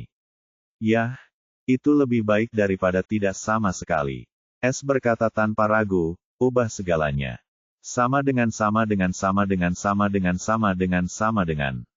Konversi selesai. 950.000 EXP telah ditambahkan ke status host. Selamat kepada tuan rumah karena telah mencapai tahap tengah pengembangan fondasi surgawi. Status tuan rumah telah diperbarui. Sama dengan sama dengan sama dengan sama dengan sama dengan sama dengan. Dengan cepat, S merasakan sejumlah besar ki surgawi mengalir ke dalam tubuhnya tetapi bukan dari luar melainkan dari kekosongan gelap. Dia terkejut dengan hal ini karena setiap kali dia menggunakan EXP, S mengetahui ki berasal dari sistem tetapi sekarang Dark Void menyediakannya. Dia tidak mengantisipasi perubahan seperti itu akan terjadi setelah dia membangun landasan surgawi. Dia tidak punya waktu untuk memikirkannya karena sejumlah besar ki surgawi mulai beredar di meridiannya. Setelah 9 siklus, ki kembali ke kondisi vakum gelap dan berubah menjadi haki. Gelombang pasang ki hitam pekat langsung memasuki 9 lempengan fondasi gelap yang mengelilingi kehampaan gelap. Lempengan gelap mulai mengembang dengan cepat. Ketika setiap bagian ki diserap oleh papan tulis itu, mereka mengembang sebesar 50%. Jika sebelumnya ke-9 papan tulis itu berukuran 50 meter persegi, sekarang menjadi 100 meter persegi. Ini adalah akhir dari terobosan mulus S ke tahap Yayasan Surgawi Tengah. Ini juga pertama kalinya S menyaksikan kehampaan gelap beraksi dan ini penting baginya. Itu telah menjadi inti budidaya bela dirinya. S akhirnya membuka matanya dan arus dalam mengalir melewati matanya saat dia menghembuskan udara yang bergejolak. Sekarang aku bisa membunuh pakar Yayasan Puncak Ki itu dalam 10 gerakan dan 1 serangan jika aku menyerang mereka secara diam-diam. S berpikir dan bahkan dia tercengang betapa sombongnya kehebatannya. Tapi ketika dia ingat tentang bola unsur dan hukuman surgawi, dia mengerutkan kening dan berpikir bahwa memiliki kekuatan seperti itu adalah hal yang sangat normal ketika ada harga yang harus dibayar sebesar ini. Dia bukan anak yang naif lagi. Status sama dengan sama dengan sama dengan sama dengan sama dengan sama dengan. Status panel. Pembawa acara, S putih. Ras, manusia, tanpa garis keturunan. Surga, surga langit fana pertama. Kultivasi bela diri, pembangunan fondasi surgawi, tahap tengah. EXP, 450.000 per 1 juta. Kultivasi jiwa, inti jiwa angin oranye. SP, 1030 per 100.000. Keterampilan, 5. Dasar siluman, kesempurnaan. Langkah diam dasar, kesempurnaan. Dasar mata benar dan salah, kesempurnaan. Pilih saku, kesempurnaan. Tangan pembuka harta karun, seni dasar, bentuk kelima. Teknik budidaya, 2. Teknik pencuri surga volume 1, pedang bayangan ganda. Poin pencuri, TP, 1095. Misi, 1. Misi pekerjaan, tuan rumah harus melakukan pencurian terhormat di rumah tuan kota di kota nomor 1 di tanah tingkat rendah. Tanah kota. Hadiah. Panel pencuri akan dibuka kuncinya. Toko akan diperbarui. Hadiah lainnya berdasarkan kinerja tuan rumah. Waktu, 10 bulan lagi. Hukuman jika gagal, sistem akan berhenti bekerja selama 50 tahun. Sama dengan sama dengan sama dengan sama dengan sama dengan sama dengan sama dengan sama dengan.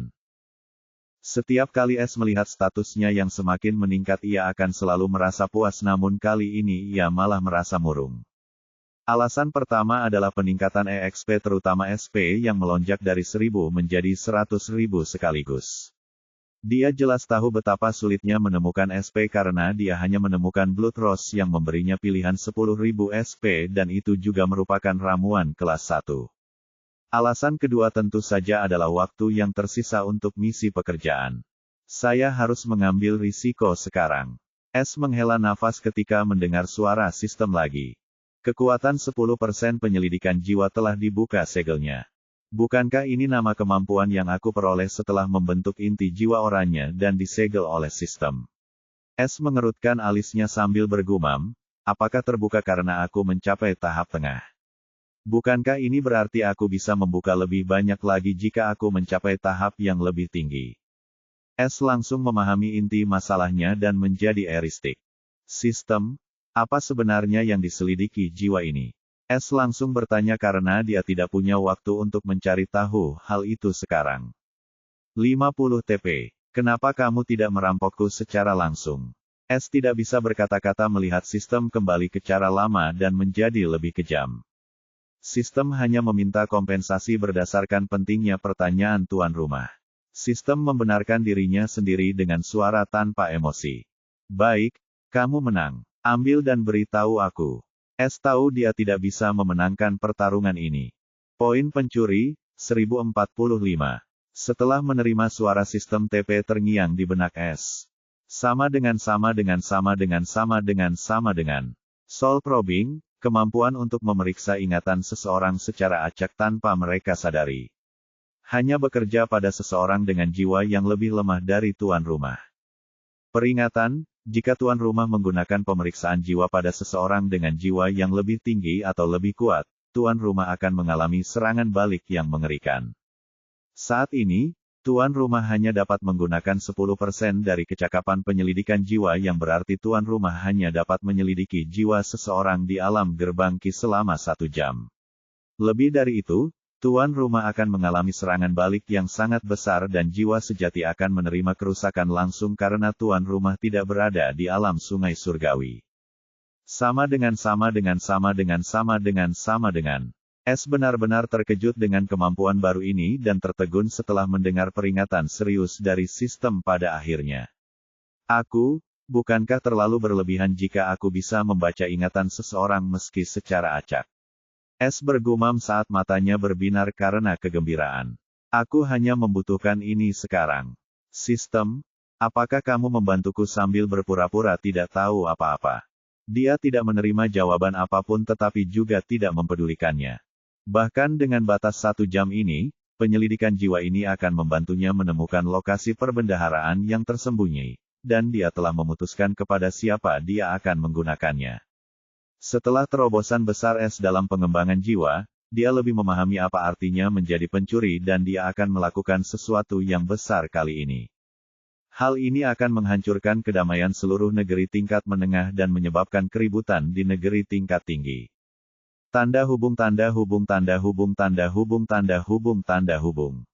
Selama 15 hari berikutnya, S berlatih pemeriksaan jiwa pada kedua pelayan itu dan tidak berkeliling mencari perbendaharaan lagi.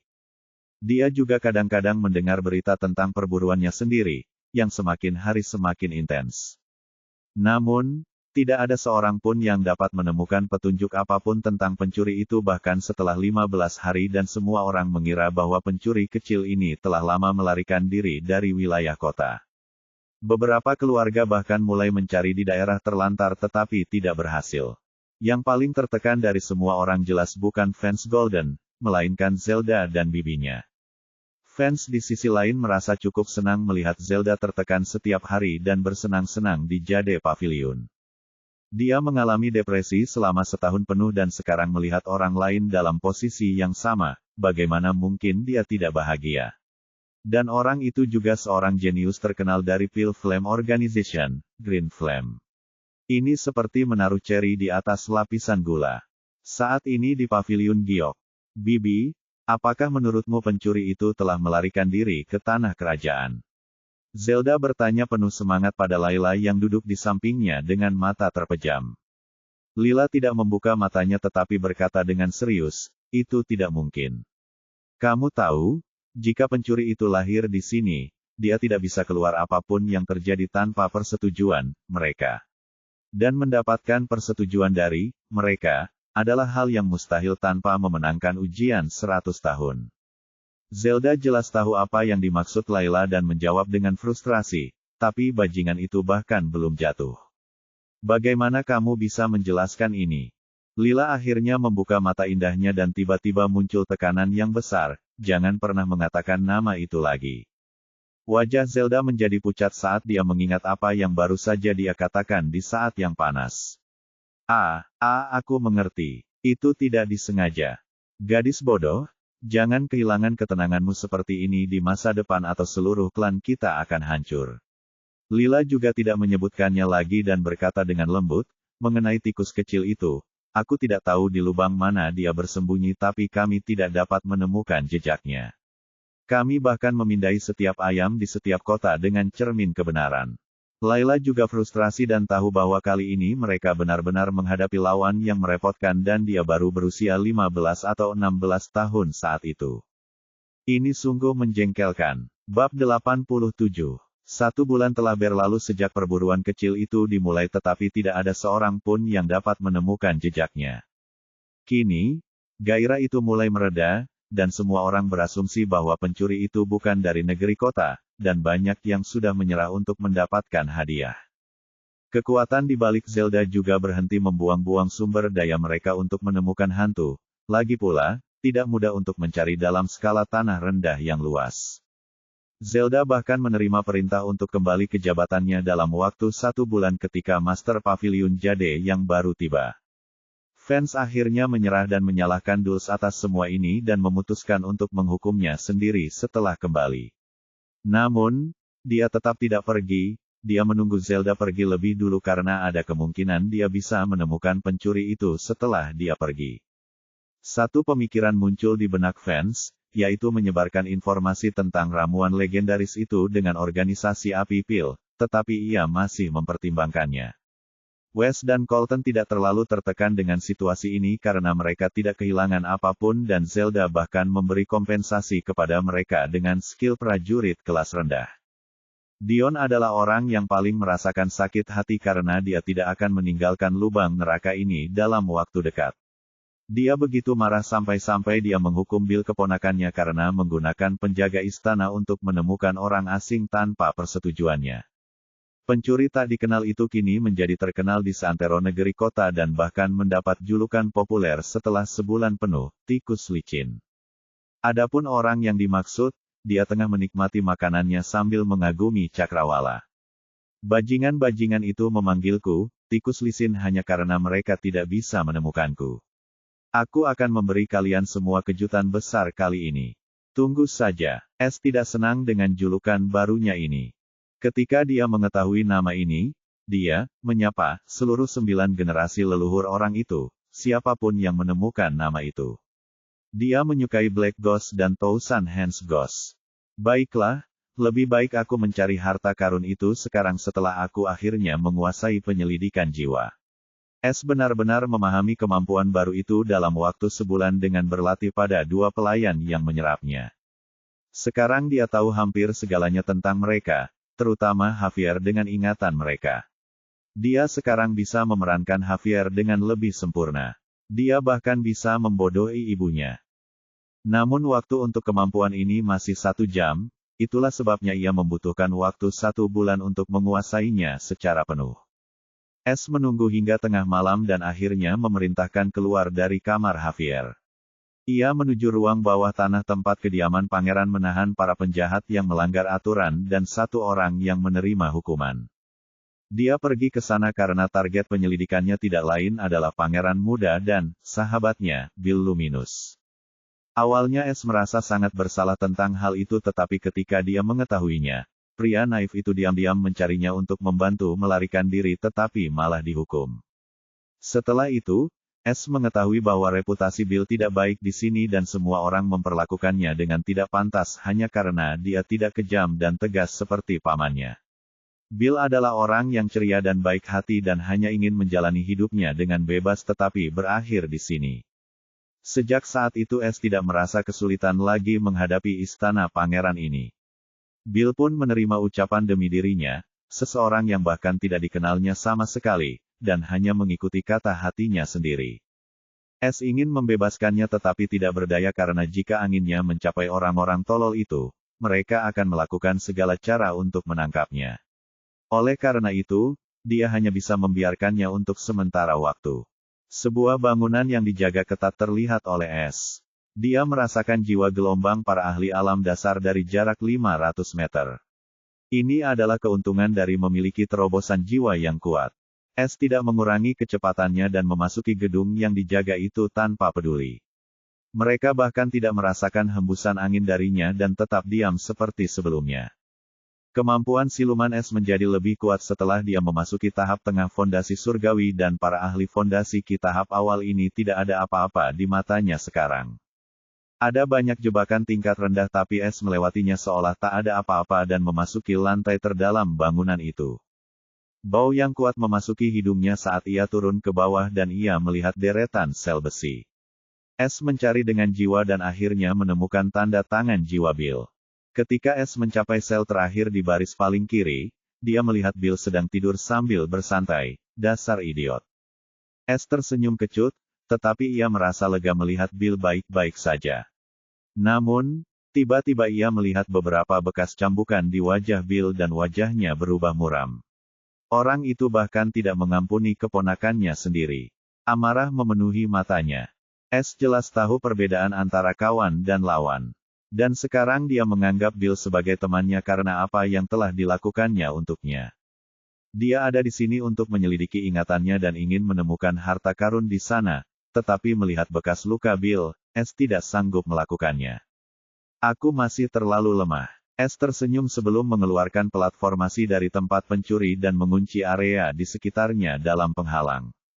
Tidak akan ada yang datang pada jam seperti ini, tetapi lebih baik aman daripada menyesal.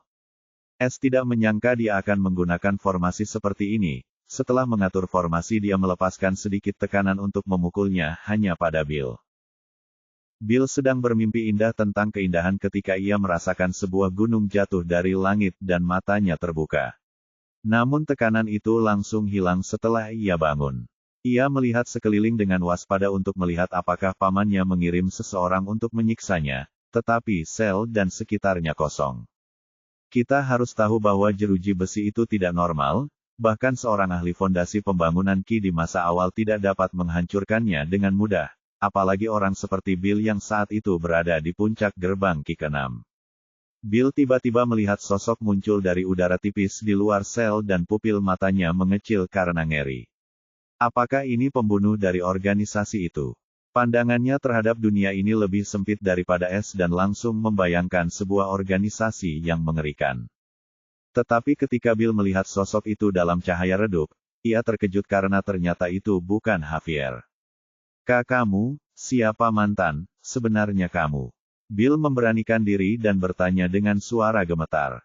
Dia tahu orang ini tidak mungkin gila karena keterampilan seperti ini bukanlah sesuatu yang bisa dimiliki bahkan di negeri kerajaan. S ngengir lebar dan melepas topeng dua wajahnya dan kembali ke penampilan tampannya yang biasa.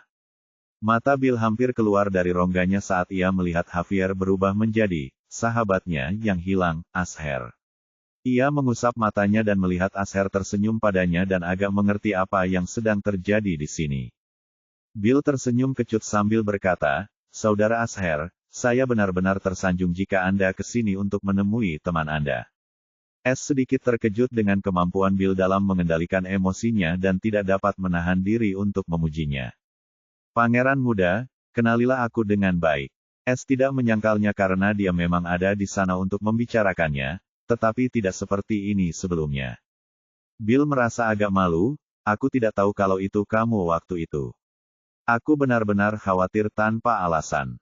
Aku menyembunyikan diriku sendiri." Dia berkata dengan getir karena S dapat mengubah penampilannya dan menyembunyikannya di dalam-dalam, dia sama sekali tidak membutuhkan bantuannya. "Hah, jangan bilang kalau aku sangat menghargai apapun yang telah kau lakukan." S tersenyum. Bill menarik napas dalam-dalam dan bertanya dengan serius, "Aku tahu ini karena aku tidak tahu terima kasih dan sudah melewati batas. Tapi aku tidak bisa bertanya-tanya, mengapa pamanku dan kakek tua dari Golden Hammerhead mencarimu seperti anjing gila? Apa yang kamu penasaran?" S tiba-tiba tertawa melihat wajah penasaran Bill. "Jika aku bilang aku mencuri ramuan yang lebih tinggi dari tingkat emas, apakah kau akan percaya padaku?" Dia tersenyum misterius. Bill menarik napas dalam-dalam, jadi itu sebabnya semua orang menjadi gila karenanya. Dia bukan orang bodoh dan tahu hanya hal seperti ini yang bisa membuat pamannya gila. "Lalu kenapa kau ada di kota ini dan kau bahkan mengubah penampilanmu menjadi bajingan sakit itu? Katakan pada temanmu aku akan puas jika aku bisa." Bill sangat tajam dan menggambarkan titik-titiknya. Dia bahkan menawarkan bantuannya tanpa berpikir dua kali, karena S ada di sini, dia tidak ada di sini hanya untuk keseluruhan. S benar-benar memuji kecerdasan orang ini dan bertanya-tanya mengapa dia berakhir seperti ini tetapi tetap berkata dengan ekspresi serius, "Aku di sini untuk menjarah perbendaharaan Istana Pangeran. Sekarang, bisakah kau memberitahuku di mana perbendaharaan itu? Bahkan jika aku berada di rumahmu sendiri." Bill menatap tajam ke mata S. Sial, kau tidak bercanda. Ia berseru dan tiba-tiba tertawa. Hahaha, Saudara Asher, kau bertanya kepadaku apakah aku dapat mencium wajah kakek tua itu atau tidak. Jawabannya tentu saja ya. Perbendaharaan istana pangeran ada di. Bill memutar lebar dan S menahan nafas. Perpustakaan bercahaya. Bab 88. S hampir terjatuh saat mengetahui lokasi harta karun itu. Di tempat terkutuk itu, ia tersenyum kecut karena selama ini ia salah mengartikan. Bill membayangkan apa yang dipikirkan S dan tertawa. Heh, Kak Asher, aku tahu apa yang kamu pikirkan, bahkan aku terkejut saat mendengarnya. Tapi jangan meremehkannya hanya karena berada di luar istana pangeran. Namun ekspresinya berubah serius pada saat berikutnya. Saya tidak tahu persis lokasi harta karun itu karena lelaki tua itu tidak terlalu mempercayai saya. Namun saya tahu pasti, suatu ketika seorang penggarap sungai Qi mencoba menemukannya dan berakhir dibunuh. Mata S menyipit mendengar informasi serius ini. Saya akan mengambil risiko. Saya harus berhasil, apapun yang terjadi. Dia berkata dengan tegas. Mundur hanya karena ini, Anda pasti bercanda. Dia tidak mampu kehilangan sistem selama 50 tahun. Bill melihat tekad di mata S dan meratap, jika aku mempunyai keberaniannya, bukankah aku? Karena Saudara Asher telah memutuskan, aku tidak akan menghentikanmu. Aku akan melakukannya. Aku tidak sopan padamu. Bill menghela nafas, tapi harap berhati-hati. Tidak mungkin masuk perpustakaan secara diam-diam karena ada formasi. S mengangguk dan tidak melanjutkan topik ini. Cukup Bill memberinya informasi sebanyak itu, dan dia sangat berterima kasih. Apakah kamu ingin keluar? Aku dapat membantumu melarikan diri dari kota ini jika kamu tidak menginginkan statusmu sebagai pangeran muda lagi. Lelucon S. Bill tahu orang ini benar-benar bisa membantunya melakukan hal ini. Aku ingin sekali. Tapi aku tidak bisa. Tanah kota ini tidak cukup besar bagiku untuk bisa bebas. Lagi pula, ini hanya penjara bagi mereka yang telah jatuh. Dia menghela nafas dengan penyesalan. Pupil mata S menyempit, ini pertama kalinya dia mendengar istilah ini, dan mau tidak mau bertanya, penjara bagi kejatuhan, apa maksudnya? Aku tahu kamu menggunakan formasi penghalang untuk mengunci tempat ini, tapi aku tidak bisa mengatakannya karena aku sendiri tidak tahu kebenarannya. Namun, aku juga tidak bisa membicarakannya karena monster tua di negeri kuno akan menemukannya, segera keluar. Tetapi aku hanya bisa memberikan peringatan padamu, negara kota ini tidak lain adalah sebuah penjara dan jika kamu ingin keluar dari sana kamu harus melewati formasi maut yang berada di antara negara kota dan negara kerajaan. Dan sampai hari ini belum ada yang berhasil melakukannya. Jika kamu lahir di sini maka formasi itu akan menjadi lebih mematikan. Bill adalah orang yang bahagia dan beruntung, tetapi ketika membicarakan topik tabu ini, wajahnya pun berubah muram. S tertegun karena ini pertama kalinya dia mendengar hal itu. Dia selalu berpikir dia bisa melakukan perjalanan ke tanah kerajaan seperti yang dia lakukan di timur dan barat. Tapi jika memang benar demikian maka seluruh rencananya untuk keluar dari kota dengan megah hanyalah mimpi belaka. Apakah tidak ada cara untuk meninggalkan wilayah kota? Dia segera bertanya pada Bill. Bagaimanapun, seluruh masa depan S bergantung padanya. Bill memikirkannya sebentar sebelum langsung berkata, sebenarnya ada jalan setapak yang berusia ratusan tahun. Wajah S muram, apakah dia harus menunggu 100 tahun? Tidak, tunggu. Bagaimana Alina dan kambing tua itu bisa menyelinap ke sini jika tidak ada jalan keluar?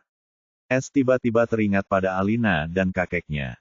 Ada jalan keluarnya. Aku hanya harus menemukannya. Saudara Bill, terima kasih atas segalanya. Saya akan mengingat bantuan besar ini dan tetap membalasnya. Saya harus pergi sekarang. S dengan tulus berterima kasih pada Bill. Bill tersenyum lebar mendengar S memanggilnya kakak untuk pertama kalinya. Jangan katakan itu. Ingatlah untuk menamparkan kakek tua itu dengan keras. Bill tertawa terbahak-bahak. Tentu saja, aku berencana memberikan kejutan yang menyenangkan kepada semua orang, tunggu saja kabar baikku. S menyeringai lebar. S mengambil kembali penghalang formasi dan semuanya normal.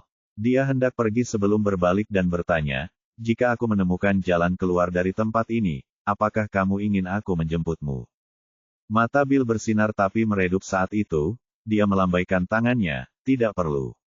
Aku di sini demi keselamatan ibuku, jika aku pergi mereka tidak akan mengampuni kerajaan Luminus secara keseluruhan. Es menghela nafas dan pergi, dia mendengar dari Bill tentang pangeran terkutuk itu dan tahu dia tidak bisa membantunya saat ini. Tapi dia tidak bisa saat ini bukan berarti dia tidak bisa melakukannya di masa depan.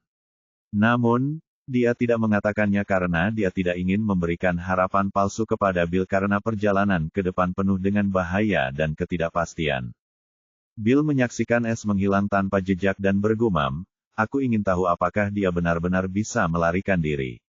Aku sangat berharap dia bisa melarikan diri dan membawa badai besar ke sana. Dia tertawa kecil. Yah, wanita serakah itu akan jatuh ke dalam lubang kotoran yang dalam. Sobat, aku tak sabar untuk melihat wajahnya. Dia akan tidur lagi ketika dia melihat kertas terlipat di tempat tidurnya dan membukanya. Di dalamnya ada sebuah nama, sungguh nama yang sombong untuk seorang pencuri. Yah, aku berharap tidak kurang dari saudaraku. Bill tertawa saat dia mengubah kertas itu menjadi debu. Tanda hubung tanda hubung tanda hubung tanda hubung tanda hubung tanda hubung. Es kembali ke kamar Javier dan tak bisa menahan tawanya mengingat percakapannya dengan Bill. Dia orang baik tapi aku masih belum memberinya nama asliku. Trauma masa lalu tidak mudah untuk dihilangkan. Dia masih belum mempercayai Bill sepenuhnya. Terserahlah, kurasa aku akan segera bertemu dengan perempuan tua yang menipuku itu lagi. Es tertawa sinis saat dia beristirahat malam itu. Di pagi hari, Es bersiap-siap untuk pergi ke perpustakaan yang terang lagi tetapi sebagai Javier.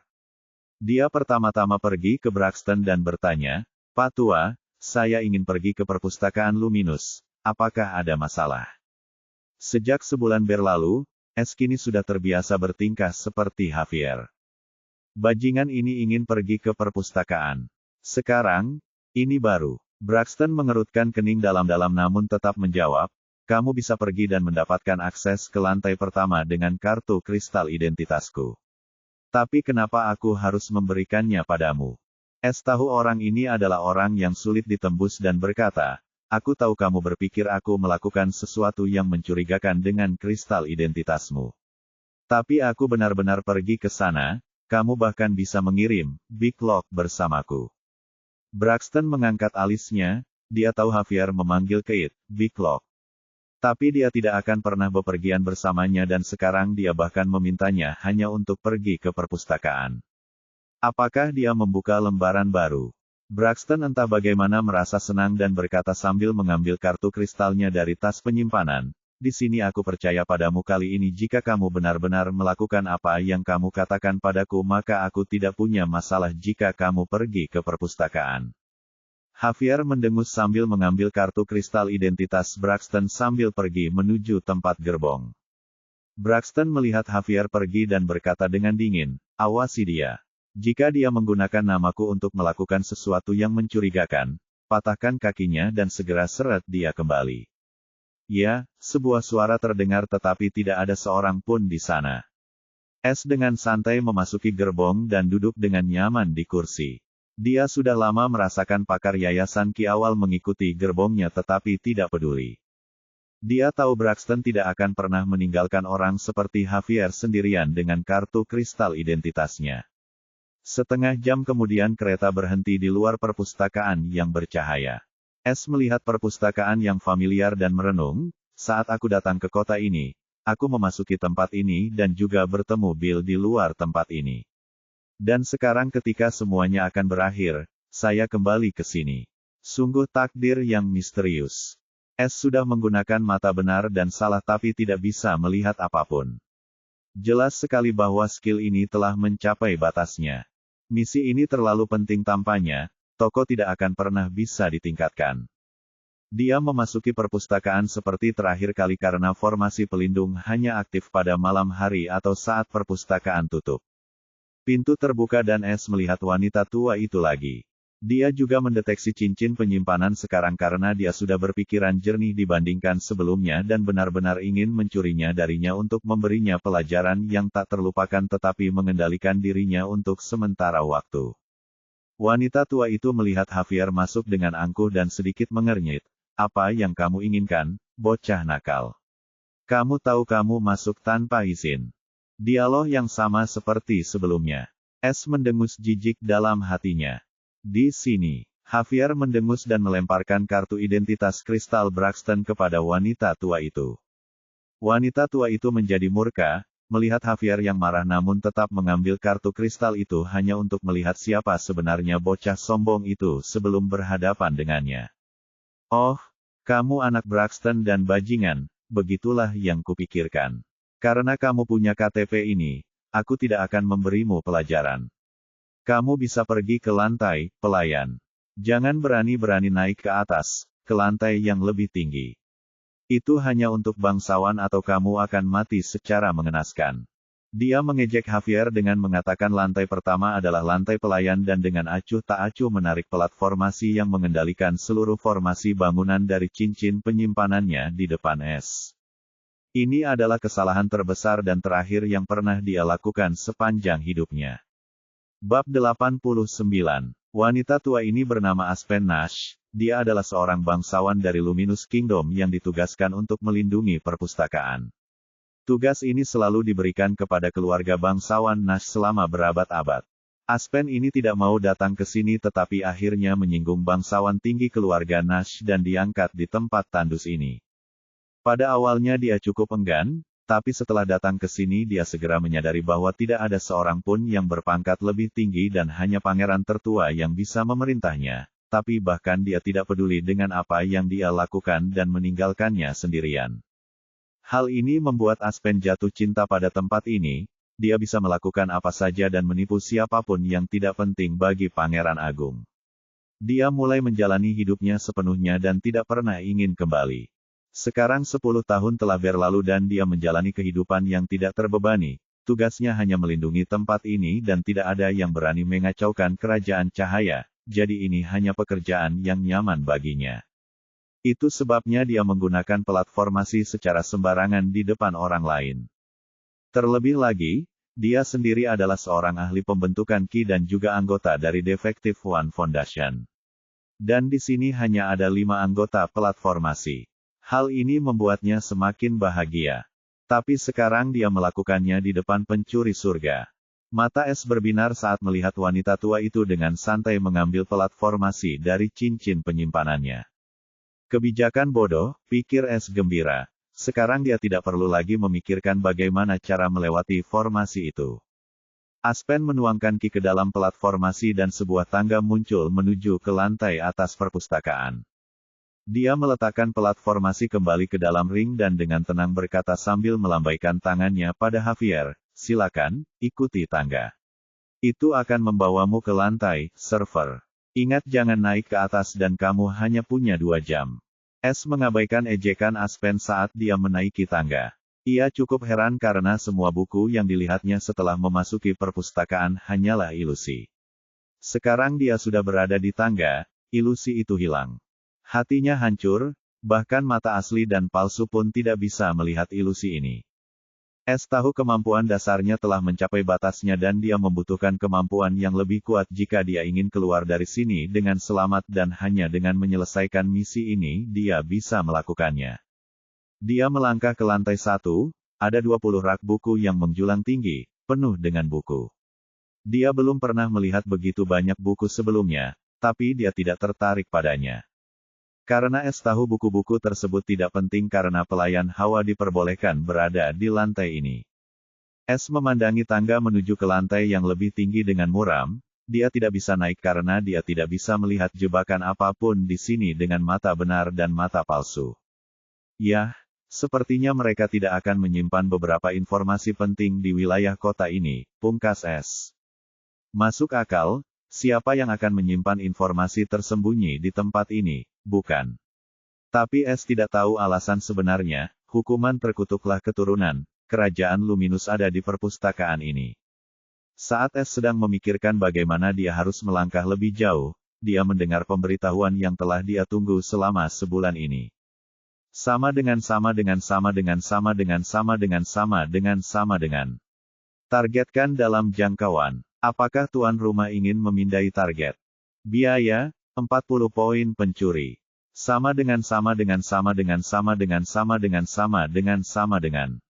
Tanpa penundaan lebih lanjut, S berkata, lakukan. Pemindaian mulai. Selesai dalam 120 detik. Poin pencuri, 1045. S bersemangat dan tidak sabar menunggu selama 2 menit. Dia tahu laporan ini akan menentukan arah seluruh jalan yang akan dia ambil dalam pencurian ini. Sama dengan. Pemindaian selesai. Panel pemberitahuan. Laporan pemindaian target. Total kekayaan bersih, tuan rumah harus menemukan dirinya sendiri. Keamanan. 1. Formasi ilusi kelas menengah, Rune Fana peringkat kelima. 1. Formasi serangan kelas menengah, Mortal Rune peringkat kelima. 1.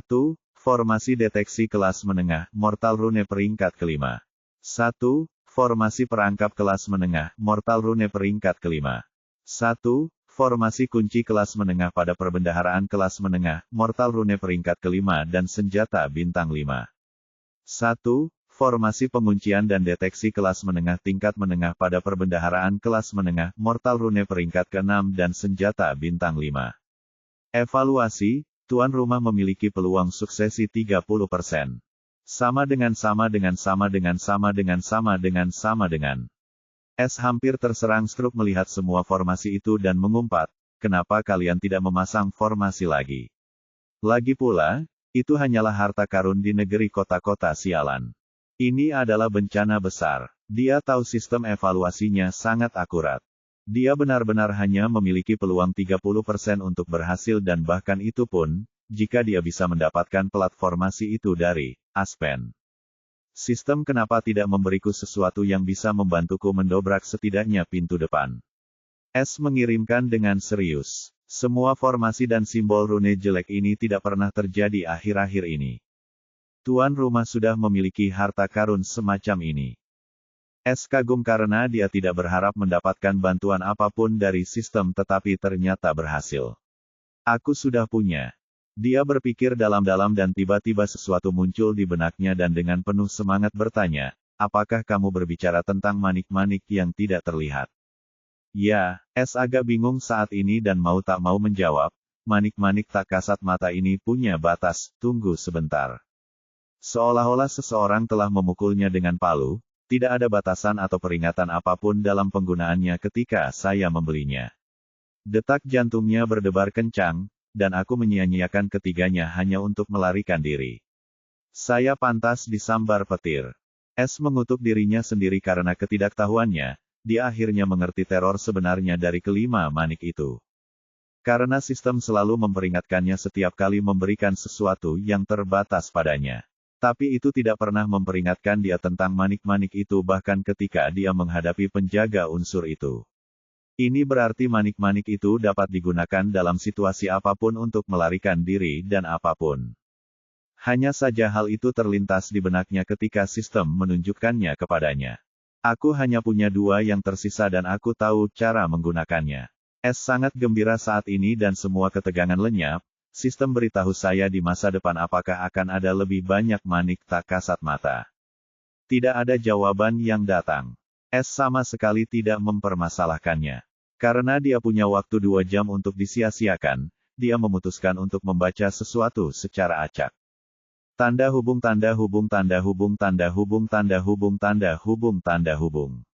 Di pintu masuk perpustakaan, Aspen memegang cermin kecil sambil mengerutkan kening.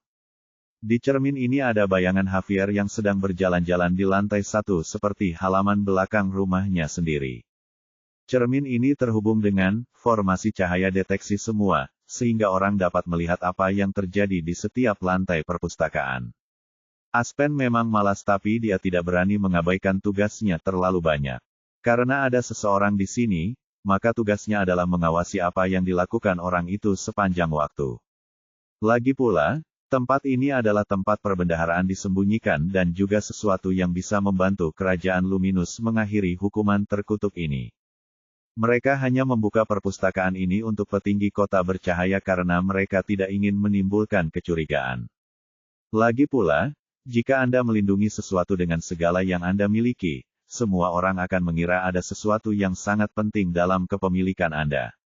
Terlebih lagi, ini adalah kasus ketika kekuatan seperti kerajaan bercahaya melindunginya. Bahkan Zelda tidak mengetahui seluruh kebenaran di balik keturunan terkutuklah maupun Dion yang ingin melarikan diri dari sini. Hanya Raja bercahaya dari setiap generasi yang mengetahui kebenaran sebenarnya dan dia harus mengirim anak sulungnya ke sini ketika mereka berusia 15 tahun. Hal ini telah terjadi selama lebih dari 800 tahun. Apakah bocah ini berada di sini hanya untuk main-main? Aspen berpikir ketika ekspresinya berubah sedikit jelek. Dia tahu di lantai pertama tidak ada sesuatu yang menarik tetapi ada banyak keterampilan normal dan bahkan beberapa teknik fana tingkat setengah. Itulah yang diwakili oleh perpustakaan kekuatan. Namun kini Javier hanya berjalan santai seolah-olah buku-buku ini adalah sampah di matanya. Aspen ingin mengusirnya tetapi menahannya karena Braxton cukup dekat dengan Dion dan dia tidak ingin kehidupan riangnya berakhir. Jadi, dia tidak lagi memperhatikan bocah nakal itu dan memutuskan untuk tidur siang. 2 jam berlalu dengan cepat. Javier keluar dari lantai 1 dengan santai dan melihat Aspen menatapnya dengan dingin. Dia bahkan tidak berkedip dan berkata, "Kembalikan." Aspen sangat ingin menamparkan bajingan ini tetapi dia tahu dia tidak bisa karena dia tidak melakukan kesalahan apapun dan dengan kebencian di matanya dia melemparkan kembali kristal identitas itu. "Anak nakal, jangan biarkan aku menemukanmu di luar." Ancamannya dingin. Javier yang hendak meninggalkan perpustakaan berbalik dan tersenyum misterius. "Oh, aku akan segera menemuimu. Kalau begitu jangan lari." Dia tidak menunggu balasannya dan meninggalkan perpustakaan. Aspen tercengang mendengar kata-kata kasar Javier dan membentak, "Apa maksudmu, bocah?" Javier mencibir sambil memasuki mobil dan meninggalkan Aspen yang tertegun. 5 papan berarti fondasi retak, 6 papan berarti fondasi cacat, 7 berarti lengkap, dan 8 berarti fondasi sempurna di dunia langit emas. Bab 90. Dari Luminous Library, S langsung menuju pasar Luminous City yang ramai. Dia membeli beberapa barang penting untuk pencurian besarnya dan kembali ke Weston Villa pada malam hari. Suasana hati S sedang bagus. Dia akhirnya menyelesaikan semua yang dia perlukan untuk menyelesaikannya dan juga menjelajahi seluruh perpustakaan. Sekarang saatnya meninggalkan Weston Villa. Dia tidak suka berada di sini, tapi mereka tidak memperlakukannya dengan buruk, kecuali semua ejekan dan tatapan mencemooh. Dan itu bukanlah pengalaman buruk untuk pertama kalinya dia berpose dengan seseorang dan dia bahkan cukup menikmatinya. Mungkin dia menjadi lebih seperti pencuri sungguhan, siapa tahu. Namun, sebelum berangkat selamanya, S menganugerahkan keberuntungan pada kedua kelinci percobaan, Erem, pelayan. Mereka sangat melayaninya dengan baik dalam 1 bulan ini dan bahkan membantunya melatih kemampuan jiwanya. Dia tahu mereka berdua bersaudara dan yatim piatu, itulah sebabnya dia meninggalkan mereka 10 juta koin rubi dan surat rahasia. Dengan begitu, mereka bisa menjalani sisa hidup mereka dengan bahagia. Sedangkan Javier tak peduli karena ia tahu semua orang akan bahagia, bukan sedih atas kehilangan telur busuk itu. Setelah semuanya selesai, S menunggu malam tiba. Pada malam hari, di pinggiran wilayah Prince Manor, sesosok tubuh bergerak seperti hantu menuju gerbang istana yang tertutup rapat seperti menara. Jelas sekali itu adalah S. S telah menjelma menjadi tudung tinta dengan lapisan perak di atasnya. Ini adalah satu start armor hood yang sama yang dia beli di kota pegunungan merah bersama Eva. Dia tidak punya waktu untuk menggunakannya sebelumnya, tapi sekarang adalah waktu yang tepat.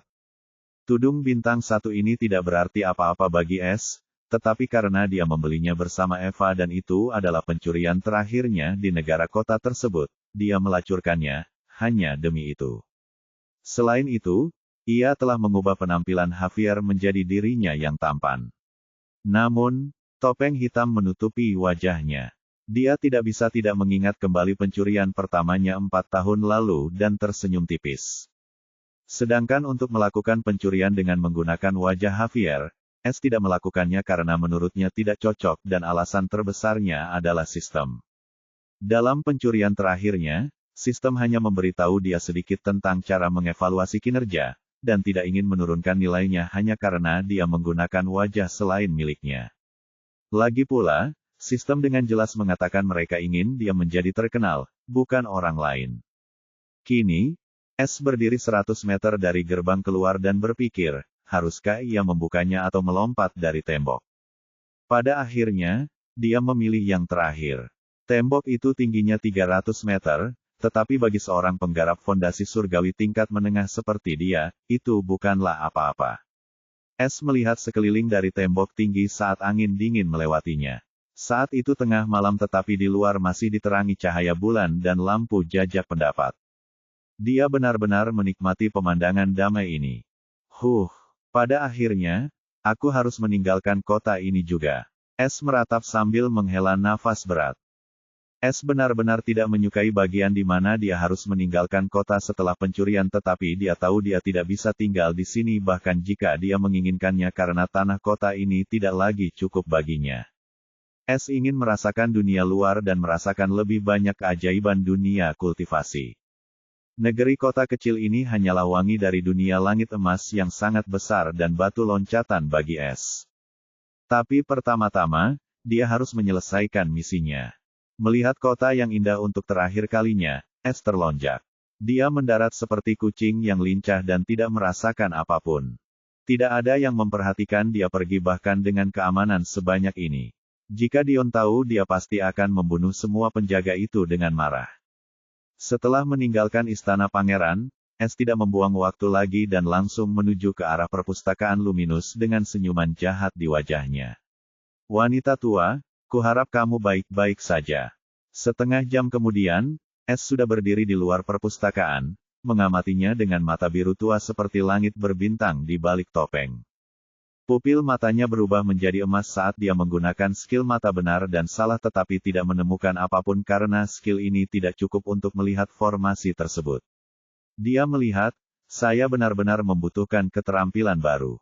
Tapi dia tidak mengganggunya saat bola kuning seukuran pompa muncul di tangannya.